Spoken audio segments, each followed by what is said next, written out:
All right, Joe, tonight we have 4 games. Of course, A's and Reds starts in about an hour. We talked about that one already, where you're going to get Ginn and Aguilar tonight with a very heavy total. But let's start with the Braves and the Phillies in Philadelphia. Remember, they met last week in Atlanta for 3. Braves took 2 out of 3 from the Phillies. Now a big 4-gamer, and the Braves are running out of opportunities.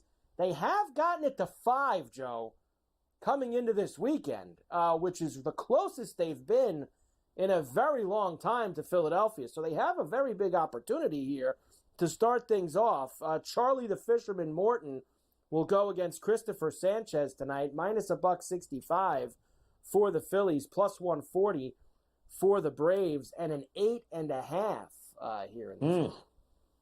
Yeah, it's hard to believe, actually, given all the injuries and everything with Atlanta, that they're even in this spot to be heading into a weekend series in Philadelphia where they could leave this series right on the heels and an opportunity to overtake Philadelphia for the National League East. It's kind of hard to believe, but you got to do it with Charlie Morton on the road.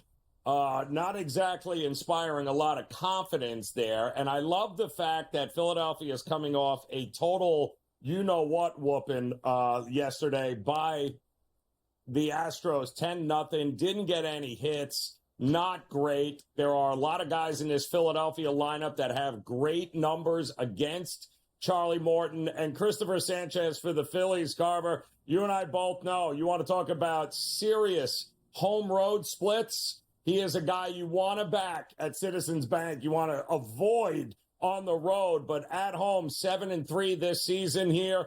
I like Philadelphia. I don't necessarily love the bullpen, so I do like Philadelphia in the first 5 in this one. Yeah, you talk about it, Joe. 2-1-8 at home, and he's got a 5-4-3 on the road. That is a sizable difference, and yes, lots of guys with some great numbers, which I'll give you when we get to the Taters right after, because, of course, Joe, I have one of those guys on the Phillies going after Charlie Morton tonight, as we should in such a spot like this. The Blue Jays and the Red Sox get together again in Boston tonight at Fenway. Cutter Crawford against the immortal Bowden Francis tonight. Minus 150 for the Red Sox, plus $125 for the Jays. And an 8.5, which I'm not going to lie to you, Joe. Like, the 8.5, it seems a little light with these two guys on the mound. I'm not going to lie. I know Crawford was good his last time out, but the 5 before that, he got shelled. 8, I feel like this is a nice overnight. I know they played a dead under last night. Maybe we can get some runs out of Bowden Francis and Cutter Crawford. Well, I'll tell you what I think we're going to get out of Bowden Francis, and which I hope is, because I just laddered it up on his K-prop. I mean, look at what this kid has done here, folks. 28 years old, right? This, his 3rd start last time out, a career-high 12 strikeouts, 3rd straight win, almost a no-hitter. And I have no idea why in the world he won't be able to get 6, 7, 8, 9 strikeouts here against this Red Sox team that is going in the wrong direction. I'm with you.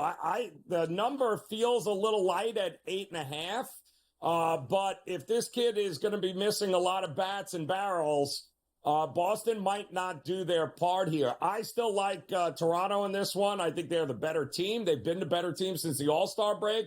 The bullpen of Boston has fallen apart. But I like his Bowden strikeout prop. Just ladder it up in the alternate market as high as you can go, because I think he might have double-digit strikeouts in himself tonight. Yep, 12, 7, 8, and 7 his last 4 times out. And to be fair, and I always like going after him, Joe, because he had given up a lot of homers. If you look his last 2 or 3 starts, not as many his last 2 or 3 starts. So it's possible that he's found a little bit out there for the Jays. All right, next one we got for you. We will go Houston, where me and you were discussing this one before. The Royals and the Astros getting together. Brady Singer and Hunter Brown. Minus $160 for Houston, plus 135 for the Royals, and a 7.5 as they start a big 4-game series. Yeah, love the pitching matchup, and it's ironic too because Hunter Brown and Brady Singer are really the two guys that have carried this team, their respective teams to this point. The reason that they are as good as they have been is because of these two guys. Brady, Singer, look at his numbers a year ago compared to this year. He has really been a lifesaver for a rotation there that Lugo's kind of on the decline. You know what you're going to get from Waka, but Singer has been steady Eddie here. I went with a first 5 under in this one simply because I think this is going to be a great pitcher's battle. It was 4.5 earlier today. It's probably down to 4, but I don't see a whole lot of runs early. I do worry about that Royals bullpen, but to me, I think this is an old-fashioned pitcher's battle in a ballpark that doesn't see an awful lot of overs. And outside of that 10 runs the last game for Houston, not exactly a whole lot of confidence. They hadn't been playing exactly great baseball. So under in the first 5 for me in this one.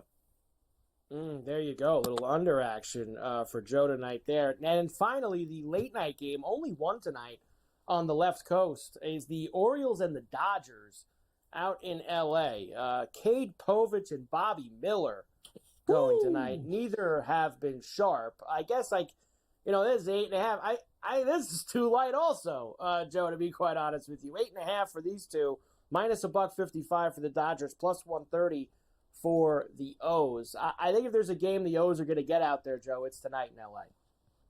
I am looking very forward to hearing what your dingers are here tonight, because I have a feeling there might be one or two in this game. I think whoever you like to win, bet their team total over.